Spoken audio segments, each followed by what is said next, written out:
Pandangan mata yang tegas ini dapat merasakan bahaya di dekatnya.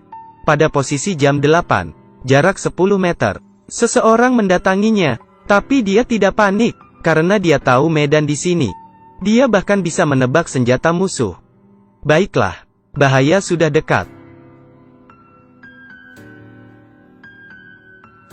Apakah kamu percaya? Orang bodoh ini adalah agen khusus terkuat di Korea Utara.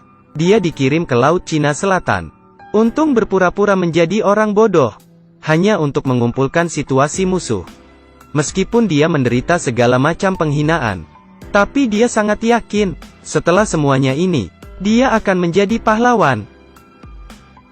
Apakah kamu pikir kita akan pergi? Pria ini bernama Ajiu. Diadopsi oleh nenek yang sudah pensiun. Biasanya ia seharian dikejar anak-anak. Jatuh dari tangga, dia akan jatuh ke lumpur. Bersin dan air keluar dari hidungnya. Membantu nenek mengumpulkan sampah. Dia membuat plastik sampah rusak dengan bodohnya. Semua orang menertawakannya. Tapi dia menertawakan orang lain karena tidak ada yang tahu. Untuk kebanggaan negaranya, Ajiu melakukan ini. Dia berjongkok di dekat tiang listrik. Dia melepas celananya di depan umum dan mulai buang air. Ini ia lakukan 6 bulan sekali. Tapi pada saat ini, ada seorang gadis cantik muncul. Seperti itu, masa mudanya terkubur di sini. Kehidupan seperti idiot selama 2 tahun ini sangat sulit. Tapi untung ada paman kurir yang juga agen khusus. Tapi dia telah bersembunyi di desa selama 16 tahun. Kehilangan semangat setelah bertahun-tahun, paman mengeluarkan foto sekelompok wanita. Dia berkata, "Mari kita dukung mereka bersama-sama." Ajiu sangat marah. Bagaimana agen khusus dapat melakukan hal ini? Lihatlah bagaimana Ajiu hidup. Dia akan menunjukkan tubuh berototnya di malam hari. Memulai pelatihan iblis. Tubuh ini, gaya rambut ini.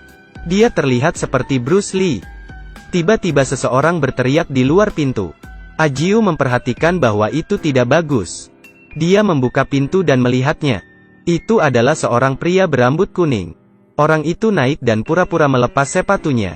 Nyatanya, dia mencari kesempatan untuk menembak. Satu tangan menikam, satu memotong. Semua diblokir oleh Ajiu. Pria itu sangat ahli. Setelah perkelahian, dia bahkan bisa menyamai Ajiu. Sebenarnya Huang Mao dan Ajiu berasal dari tentara yang sama. Dia selalu ingin menjadi nomor 1 sejak dia masih muda. Huang Mao juga telah dikirim untuk melakukan tugas agen rahasia. Dia juga mengatakan bahwa tugas yang diberikan kepadanya oleh atasan, jauh lebih penting. Ajiu sedang terburu-buru. Seberapa penting? Huang Mao tidak menjawab. Dia dengan cepat kabur. Ajiu sangat iri. Suatu hari dia mengendarai sepeda untuk melacak Huang Mao.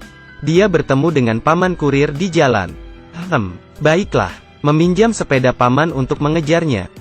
Dia mengikuti sampai ke gedung. Sebenarnya Huang Mao terlibat dalam acara pencarian bakat. Semua orang memainkan lonceng dan peluit. Tapi giliran Huang Mao.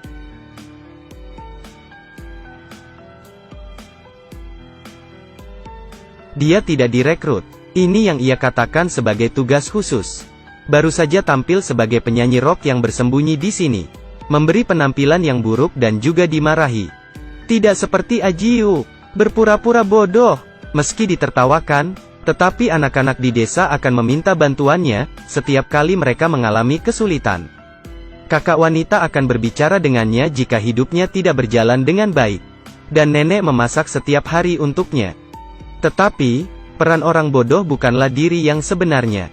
Setiap malam, Ajiu akan menulis surat, untuk ibunya di Korea Utara. Dia melipatnya dengan rapi.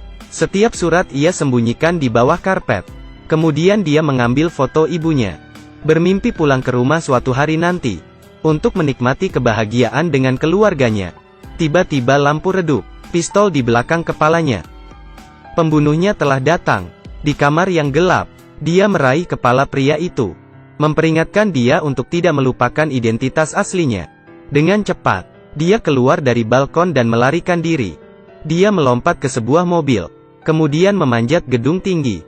Pria itu mengejarnya. Dia ingin mengetahui identitas si pembunuh.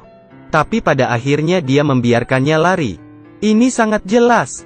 Pria berbaju hijau ini tidak sederhana. Dia berpura-pura bodoh, agar diadopsi di rumah nenek. Hidup bahagia di lingkungan sekitarnya. Tapi identitas aslinya adalah agen khusus yang dikirim oleh Korea Utara. Ajiu bingung pada saat itu. Karena berdasarkan keterampilan pria itu, dia menebak. Pembunuhnya pernah menjadi bawahannya, Xiao Li. Sekarang Xiao Li telah dewasa.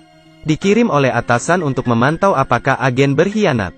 Tapi tak terduga, Xiao Li tidak bermain curang. Dia datang langsung. Dia berhasil masuk ke desa.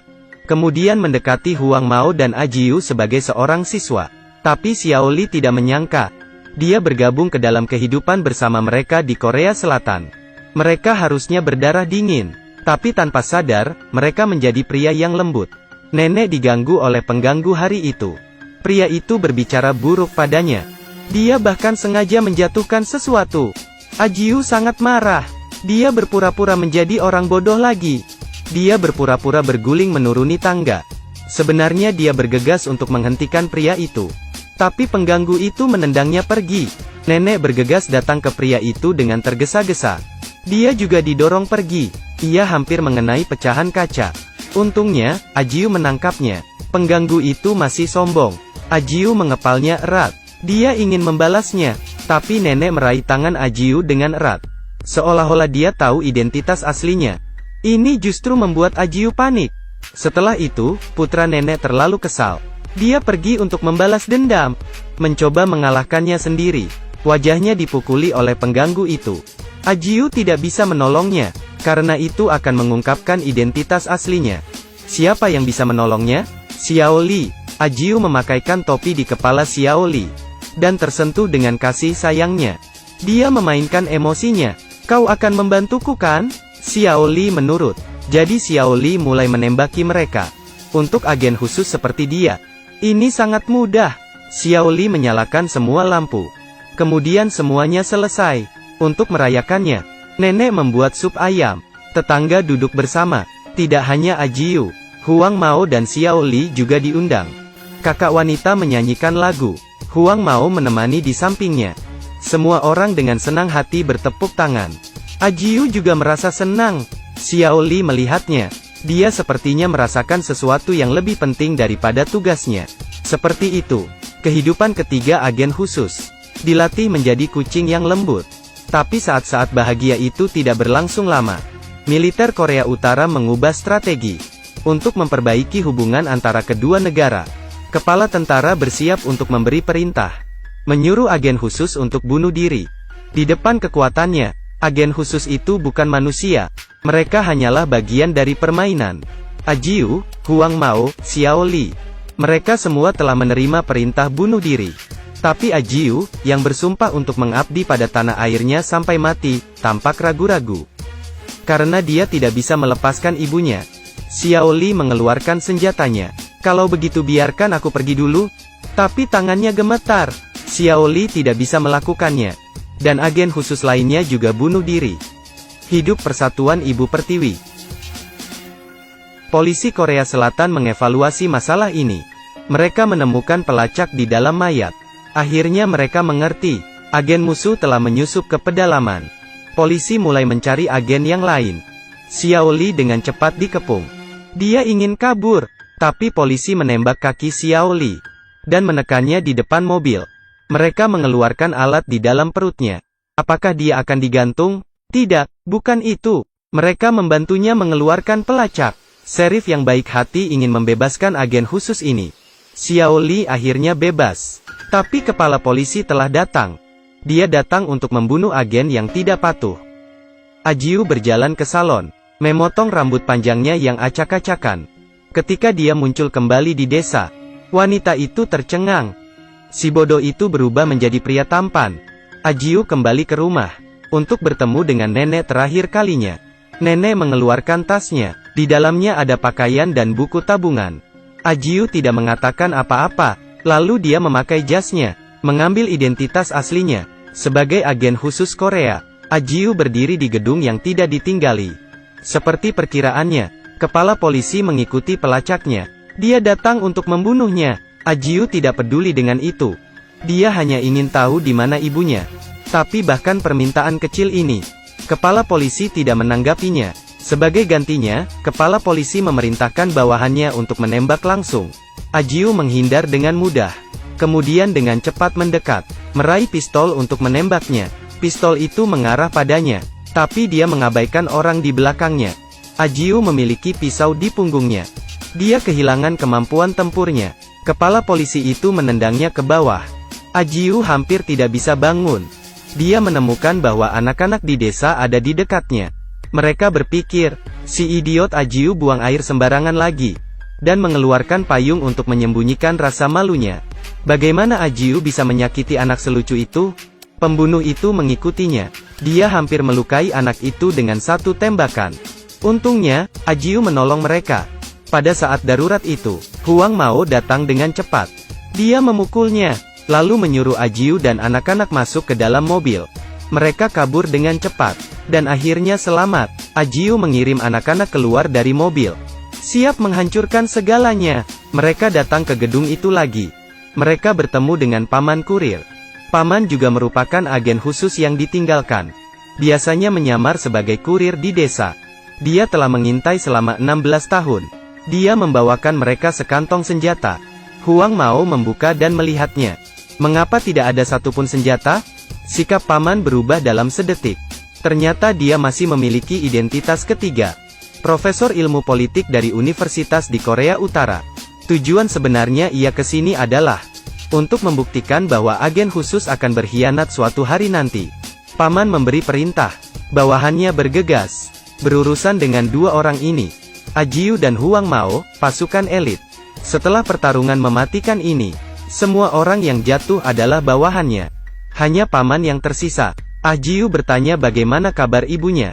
Paman berkata, untuk mencegah agen khusus agar tidak terganggu, anggota keluarga mereka telah dieksekusi. Ajiu berlutut di tanah. Dia sangat kecewa.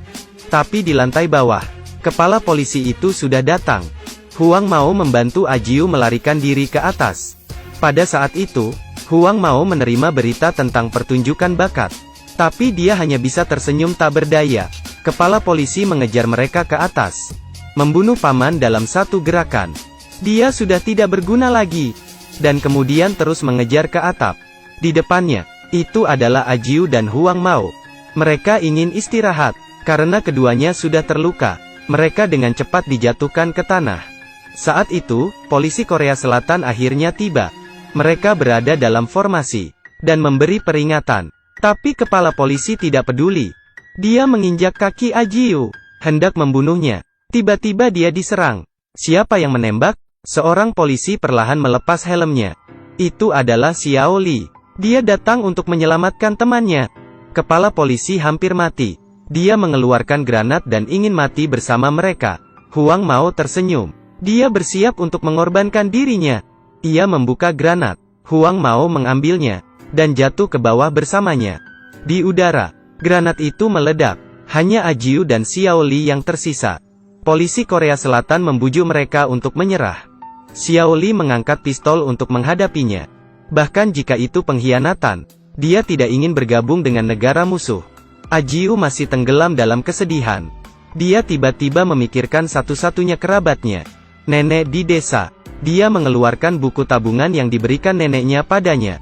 Ternyata nenek sudah menabung untuknya, menunggunya mendapat istri. Ajiu menangis. Tanah air memperlakukannya sebagai anak yang dibuang. Sementara negara musuh memperlakukannya sebagai anggota keluarga. Xiao Li masih melawan. Polisi menembaknya terus-menerus.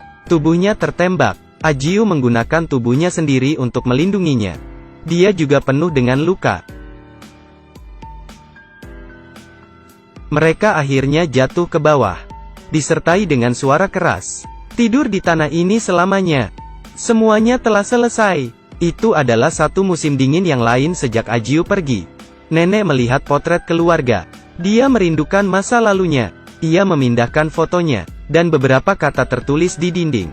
Ini sebenarnya perhatian Ajiu. Dia tahu, Ajiu pasti ada di dunia lain. Dengan semua orang. Jalani hidup biasa dan bahagia.